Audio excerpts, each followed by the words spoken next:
Hello students. आज हम लोग इन्वर्स ट्रिग्नोमेट्री के इम्पोर्टेंट क्वेश्चंस जो बोर्ड में आते हैं उनकी प्रैक्टिस करते हैं, है ना। तो जो बोर्ड में इन्वर्स ट्रिग्नोमेट्री के इम्पोर्टेंट क्वेश्चंस आएंगे हम उन क्वेश्चंस को करेंगे, ठीक है ना। तो सभी लोगों ने इन्वर्स ट्रिग्नोमेट्री पढ़ा हुआ है पहले ही। तो इन्वर्स ट्रिग्नोमेट्री में डोमेन और रेंज सब ये बहुत ही इम्पोर्टेंट पॉइंट होता है। जैसे हम लोग जानते हैं sine inverse x, sine inverse x, इसका डोमेन क्या होता है बच्चों? डोमेन। और ये हमारा है रेंज। साइन इनवर्स एक्स का डोमेन क्या होता है? -1 से 1। और इसकी रेंज क्या होती है? -π/2 से π/2। तो साइन इनवर्स एक्स का डोमेन क्या होता है? -1 से 1 और रेंज क्या होती है? -π/2 से π/2। Same cos inverse x, cos inverse x का डोमेन क्या होता है? -1 से 1 और रेंज क्या होती है? 0 से pi. Tan inverse x, tan inverse x का डोमेन क्या होता है? All real number. रेंज क्या होती है? -π/2 से π/2। कॉट इनवर्स एक्स, इसका डोमेन क्या होता है? All real number. रेंज क्या होती है कॉट इनवर्स एक्स की? 0 से पाई। सेक इनवर्स एक्स, और सेक इनवर्स एक्स का डोमेन क्या होता है? -∞ से -1 यूनियन 1 से इंफिनिटी। रेंज क्या होती है सेक इनवर्स एक्स की? 0 से pi except π/2। Cosec inverse x, इसका भी डोमेन क्या होता है बच्चों? -∞ से -1 यूनियन 1 से इंफिनिटी। और ये यहाँ पे क्या होता है? -π/2 से π/2 एक्सेप्ट 0। तो बच्चों ये बहुत ही इंपॉर्टेंट है, डोमेन एंड रेंज। तो sine inverse, cos inverse, tan inverse, cot inverse, sec inverse and cosec inverse. तो हम देख रहे हैं साइन और कॉस का डोमेन सेम है, टेन एंड कॉट का सेम है, और सेक इनवर्स एक्स और कॉसेक इनवर्स एक्स का सेम है। रेंज में आप देख रहे हैं लगभग साइन की, टेन की और कोसेक इनवर्स एक्स की रेंज लगभग सेम है। और कॉस इनवर्स, कॉट इनवर्स और सेक इनवर्स एक्स की क्या है? 0 से पाई अप्रोक्सली, ठीक है ना। तो चलिए और आगे बढ़ते हैं। सेकंड पॉइंट है हमारा यहाँ पे थ्योरी का बच्चों, साइन इनवर्स साइन एक्स को हम x लिख सकते हैं। साइन इनवर्स साइन एक्स को हम क्या लिख सकते हैं? x लिख सकते हैं। क्यों लिख सकते हैं और कब लिख सकते हैं? क्योंकि जब तक रेंज में लाई नहीं करेगा तब तक नहीं लिख सकते। तो x यहाँ पे हमारा कहां से कहां तक लाई करना चाहिए? -π/2 से π/2। यदि x हमारा -π/2 से π/2 आ रहा है तो ही ये रेंज में लाई करेगा, अदरवाइज नहीं करेगा। अभी हम यहाँ पे cos इनवर्स cos x की बात करें तो इसको भी x कब लिख सकते हैं? जब x लाई करे 0 से pi. As a same tan inverse tan x को भी हम x कब लिख सकते हैं? जब x लाई करे -π/2 से π/2। जब रेंज में लाई करेगा तो ही लिख सकते हैं। कॉट इनवर्स कॉट x को हम x कब लिख सकते हैं? जब x लाई करे 0 से pi. As a same sec inverse sec x को भी हम x लिख सकते हैं जब x लाई करे जब x लाई करे 0 से pi except π/2। As a same cosec inverse cosec x को भी हम x लिख सकते हैं जब x लाई करता है -π/2 से π/2 एक्सेप्ट 0। यानी इनको हम इस तरीके से तभी लिख सकते हैं जब ये अपनी अपनी रेंज में लाई करते हैं। ओके, चलिए आगे बढ़ते हैं। तीसरा पॉइंट बच्चों, साइन इनवर्स -x क्या होता है? माइनस का sine inverse x। Cos inverse -x क्या होता है? Pi minus cos inverse x. Tan inverse minus x क्या होता है? माइनस का tan inverse x. Cot inverse minus x क्या होता है? Pi minus cot inverse x. Sec inverse minus x क्या होता है? Pi minus sec inverse x. Cosec inverse minus x क्या होता है? माइनस का cosec inverse x. Okay students, तो इस तरीके से ये फॉर्मूले हैं हमारे। तो अब हम लोग इनकी प्रिंसिपल वैल्यू पता करने की कोशिश करते हैं।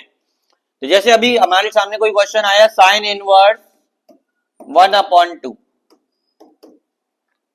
तो साइन इनवर्स 1/2 को किस तरीके से सॉल्व करेंगे? तो साइन इनवर्स आप जानते हैं 1/2 किसकी वैल्यू होती है? साइन पाई/6 की। तो अभी अभी मैंने लिखाया साइन इनवर्स साइन एक्स को एक्स तभी लिख सकते हैं जब वो रेंज में लाई करे। तो पाई/6 आ रहा है तो पाई/6 हम लिख सकते हैं, क्योंकि पाई/6 साइन इनवर्स की रेंज में आता है। साइन की रेंज क्या होती है? -पाई/2 से पाई/2। जैसे अभी आया साइन इनवर्स माइनस का √3/2, साइन इनवर्स -√3/2। तो हम सभी जानते हैं माइनस का है, तो मैंने अभी अभी फॉर्मूला लिखाया, जब भी माइनस साइन अंदर आए तो साइन इनवर्स -x का फॉर्मूला लगा लीजिए। तो माइनस का आ जाएगा साइन इनवर्स √3/2। अब हम सभी लोग जानते हैं कि √3/2 किसकी वैल्यू होती है? साइन पाई/3 की। तो आंसर क्या आ जाएगा यहाँ? माइनस का पाई/3। इसी जैसे कॉस इनवर्स आपका आया 1/2, तो 1/2 किसकी वैल्यू होती है? कॉस पाई/3 की। तो आंसर हो गया आपका पाई/3। जैसे हमारे सामने आया सेक इनवर्स -√2, तो मैंने आपको अभी बताया कि माइनस जब भी आ जाएगा तो माइनस वाला फॉर्मूला लगाएंगे।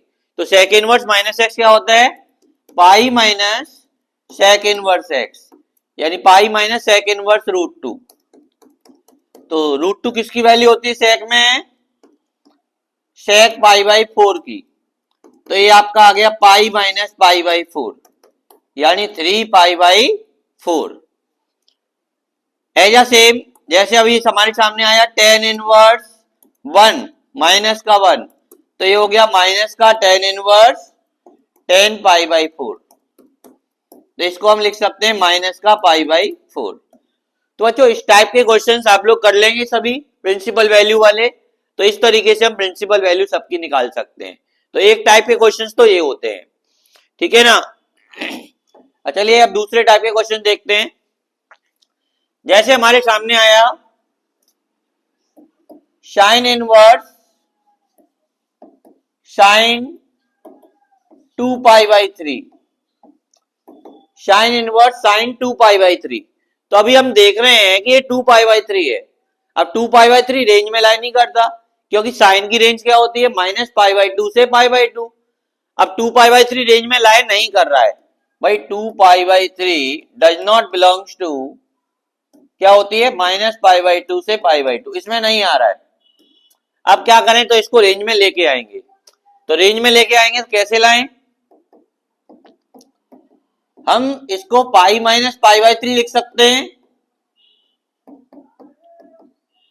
और साइन पाई माइनस थीटा क्या होता है? Sine theta. तो ये आपका हो गया साइन पाई/3। तो आंसर क्या आ गया हमारा यहाँ?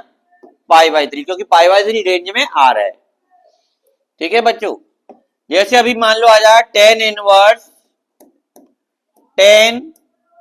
7 पाई/6।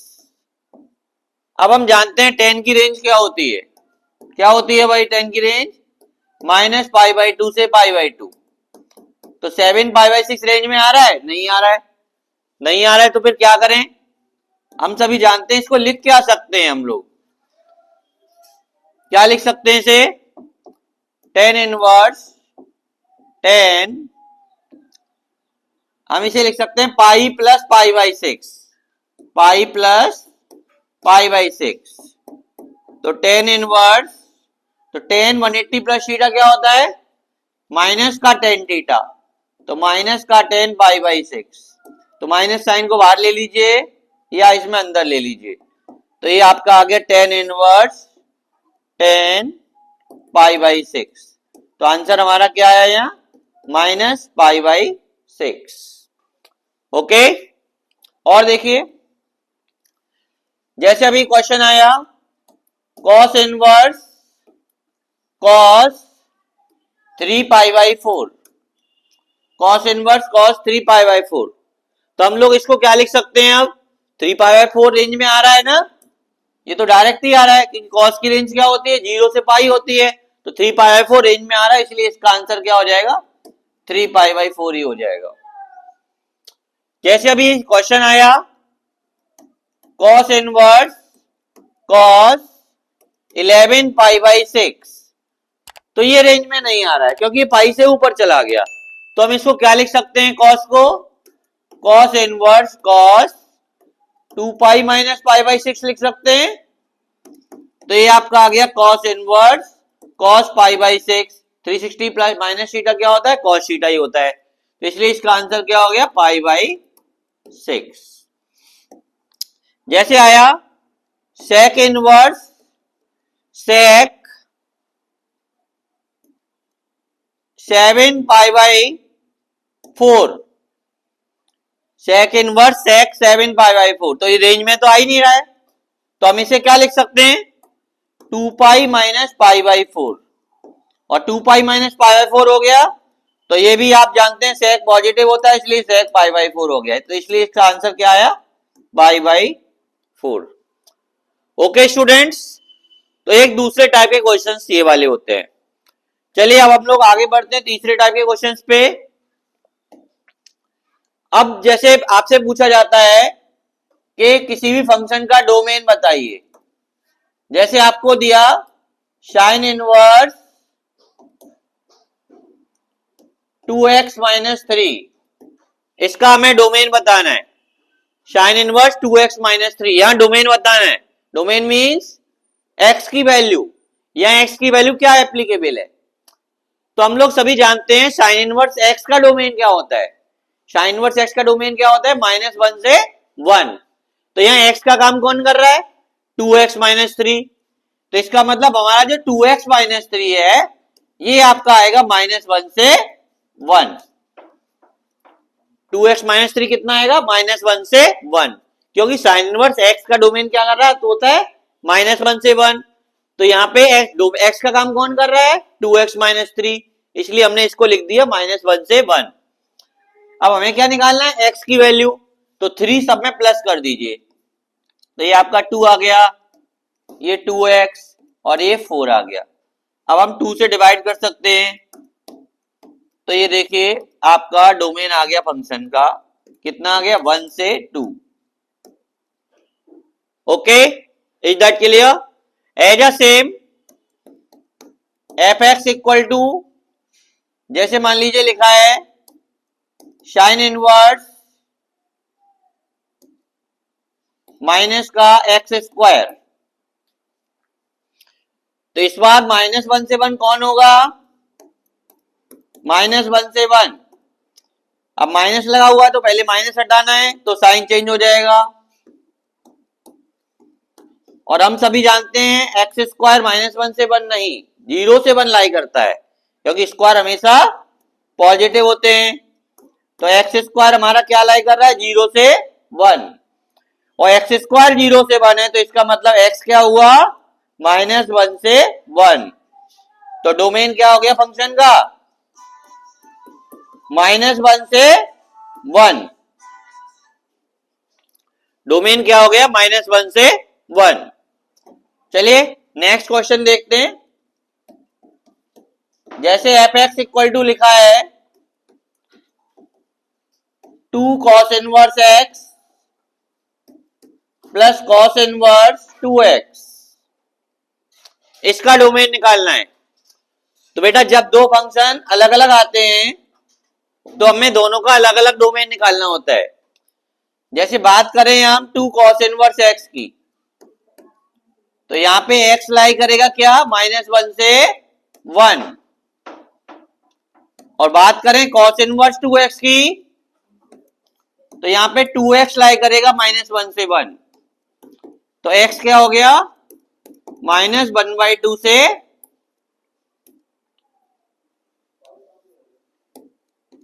1/2।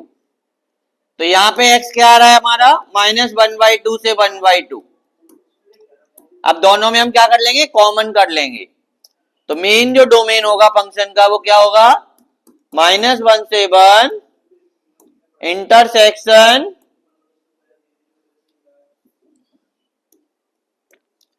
-1/2 से 1/2। यानी यहां पे क्या आ गया, -1/2 से 1/2। Is that clear? चलिए आगे एक और चीज देखते हैं। नेक्स्ट टॉपिक इसी में है। जैसे अभी हमारा लिखा है यहां sin inverse x plus sin inverse y plus sin inverse z equal टू 3π/2, ये लिखा हुआ है। अब हम सभी जानते हैं कि sin इनवर्स x हो चाहे sin इनवर्स y हो चाहे sin इनवर्स z हो, कुछ भी हो, ये हमेशा कहां से कहां तक लाई करते हैं, -π/2 से π/2 लाई करते हैं। भाई ये टोटल 3π/2 है। अब ये 3π/2 कब हो सकता है, जब तीनों ही π/2 हो, ये भी π/2, ये भी π/2 और ये भी π/2, तभी पॉसिबल है ये 3π/2। तो इसका मतलब sin इनवर्स x क्या हुआ, π/2, sin इनवर्स y क्या हुआ, π/2, क्योंकि मैक्सिमम वैल्यू ही इसकी π/2 है। sin इनवर्स z क्या हुआ, π/2। तो x क्या आ गया, sin π/2 यानी 1, यही y हो गया 1 और z हो गया 1। जैसे आपसे पूछा गया बताओ x की पावर 2001 प्लस y की पावर 2003 प्लस z की पावर 2005 की वैल्यू बताओ, तो कितना आंसर आ गया, 1 + 1 + 1, तो आंसर क्या आ गया, 3 आ गया। Is that clear? चलिए और देखते हैं। जैसे आपका आया cos inverse x plus cos inverse y plus cos inverse z equal to दिया है, मान लीजिए 3π, ये टोटल 3π दिया हुआ है, ये टोटल 3π दिया हुआ है। तो इसका मतलब क्या हुआ, अब cos की रेंज क्या होती है, 0 से π होती है, 0 से π होती है, तो इसका मतलब इसको हम पाई लेंगे, इसको पाई लेंगे, इसको पाई लेंगे। अभी यहाँ पे 0 लिखा होता तो हम जानते हैं 0 से π होती है, तो मिनिमम 0 हो सकता है, तो ये 0 लेंगे, इसे 0 लेंगे, इसे 0 लेंगे। तो फिलहाल अभी 3π है, क्योंकि हम जानते हैं cos इनवर्स x जो होता है वो 0 से π लाई करता है, चाहे cos इनवर्स y हो चाहे cos इनवर्स z हो, कहां से कहां तक लाई करता है, 0 से π। तो एक तरह से क्या हुआ यहाँ पे, cos inverse x equal to pi equal to cos inverse y भी होगा equal to cos inverse z भी लेंगे। तो x इक्वल कितना आ रहा है, cos पाई क्या होता है, -1, यही y भी -1 और z भी -1। जैसे आपसे पूछा गया है x plus 1/y plus 1/z की वैल्यू बताइए, तो क्या आ जाएगी, -1 प्लस 1/-1 प्लस 1/-1, कुल मिला के आंसर क्या आ जाएगा, -3 आ जाएगा। तो इसी टाइप से आप लोग बच्चों प्रैक्टिस कर सकते हैं, बहुत सारी और भी टॉपिक्स होते हैं। वैसे बोर्ड में इतना ही है, प्रिंसिपल वैल्यू वगैरह।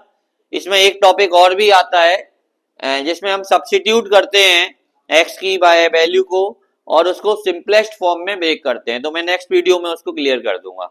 Okay, thank you.